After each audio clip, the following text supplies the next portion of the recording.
ഈ ഗവൺമെൻറ്റിൻ്റെ ലാൻഡ് ഇഷ്ടം പോലെ കാശ്മീരിലുണ്ട്. കാരണം ടെറൈൻ ഇങ്ങനെയാണ് കിടക്കുന്നത്.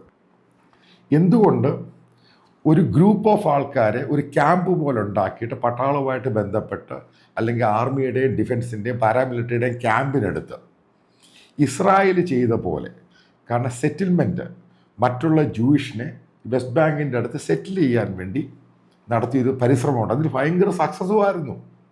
ഈ നോർത്തേൺ ഇസ്രായേൽ എന്ന് പറഞ്ഞാൽ അധികം സെറ്റിൽമെൻറ്റാണ്.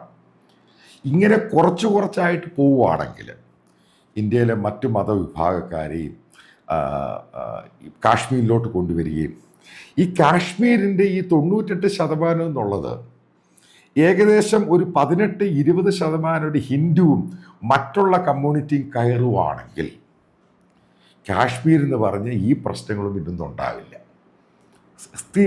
വളരെ കണിശമായിട്ട് പറയാം. അത് തന്നെയാണ് ഇസ്രായേൽ ചെയ്തത്.